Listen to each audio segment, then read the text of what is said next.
Good evening. This is All India Radio Kohima. I am Jonas Yantan with Evening News. The headlines: Prime Minister Narendra Modi releases wild cheetahs in Kuno National Park. Prime Minister Narendra Modi turns 72.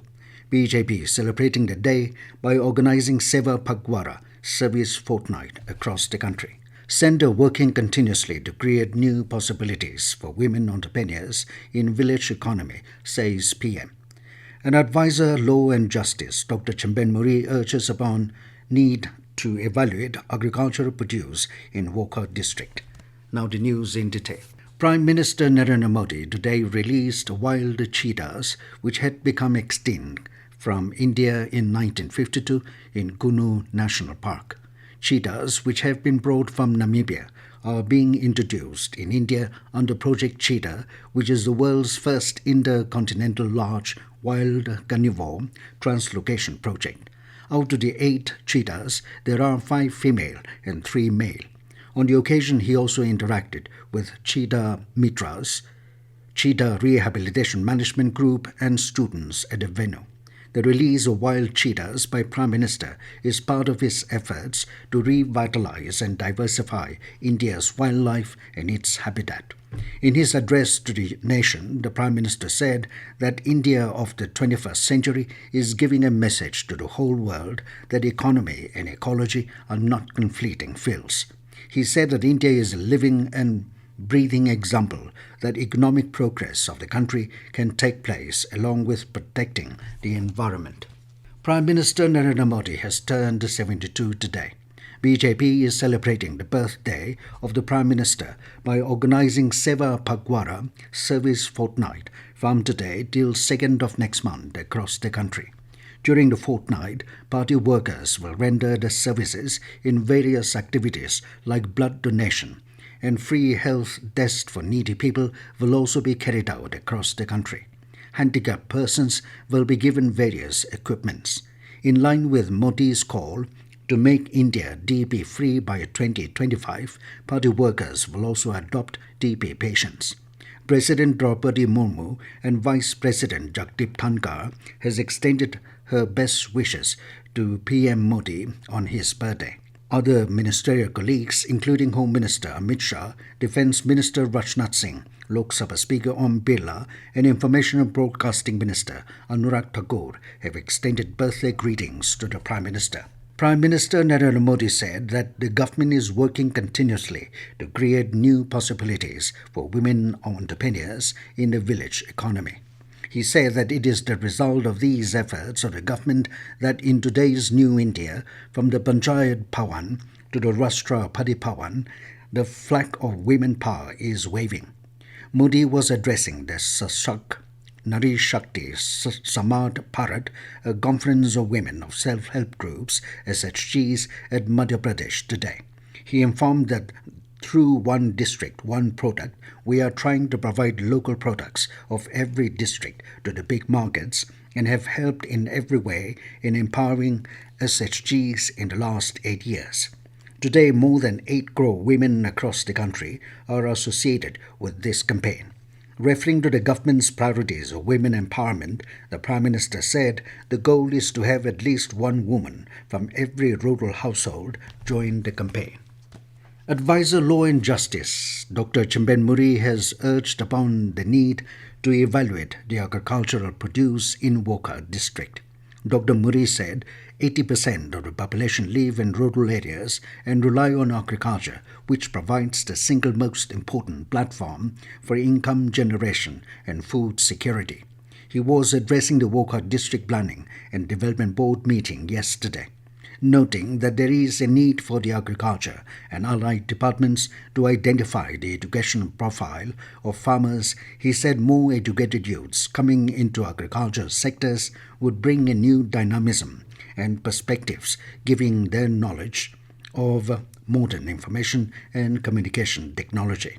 Further, Dr. Muri said the recent accordant by NSC and GBRN and NNBGs felicitated by Forum for Naga Reconciliation has raised the hope for a solution manifold. The advisor expressed gratitude to the forum and hoped that it would work among the Naga civil societies to bring about reconciliation and oneness. Meanwhile, Advisor Horticulture and Border Affairs Madan Yantan called upon Agri and allied departments to have a coordinated approach and see that there is no duplication or overlapping. This news comes to you from All India Radio, Kohima. You can also listen to this news bulletin on News on Air app and YouTube channel AIR News Kohima. A program on distribution of aids and assistive devices to the disabled under the Assistance to Disabled Persons Scheme, an initiative of the Ministry of Social Justice and Empowerment, Department of Empowerment of Persons with Disabilities, Divyangjan, was held at Mukokchung today. According to the assessment taken from 5th to 8th July, a total of 92 persons with disabilities and 668 senior citizens were identified in the district. During the program, assistive devices were distributed to 46 BWDs. It was informed that distribution in the subdivisions will also be done, which will be informed by the respective administrative officers.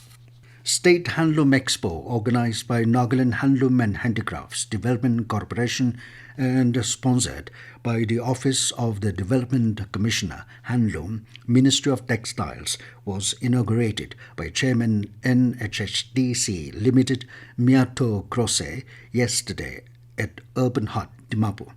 A press release issued by Managing Director NHHDC Limited Zakapo V. Rotoka said, altogether, there are 60 participants from Assam, Manipur and various districts of the home state, Nagaland, exhibiting varieties of handloom products. The main aim and objective of the exhibition is to develop and promote marketing channels in domestic and export markets and bring about linkage between the two in a holistic and integrated manner. It is also to provide marketing opportunities to handloom workers with special focus on talented and uncovered weavers. The expo will culminate on September 29. Deputy Commissioner Kohima Shanavasi has informed all concerned that a work package of reconductoring of 132 kV single-circuit Dimapur Imphal transmission line with ITLS Panther conductor has been completed. This has been done in pursuance to the letter by Power Grid Corporation of India on 12 September, and the line is scheduled to be energized any time from the said date. Therefore, the public has been advised not to climb on the tower or touch the live conductor, the line of which passes through Longrim, Chumukedima, Mitsifema, Zabza, Kohima, Mau, Senapati, Kangpukpe, Yarembam, Imphal, which may result in fatal injuries. Nagaland Fire and Emergency Services will inspect departments, schools, colleges, commercial buildings, private buildings, and shopping complexes of high-rise buildings in Twensang Town for fire safety beginning from 19th of this month. This will be done in compliance with the National Building Code, Part 4, 2016, to ensure safety and avoid fire hazards and incidents.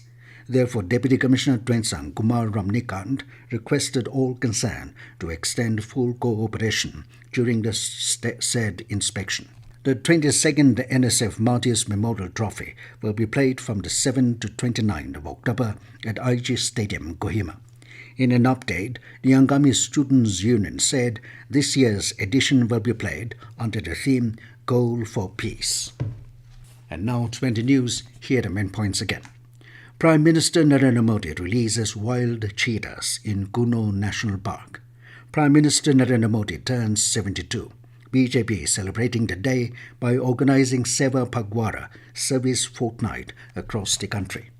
Centre working continuously to create new possibilities for women entrepreneurs in village economy, says PM.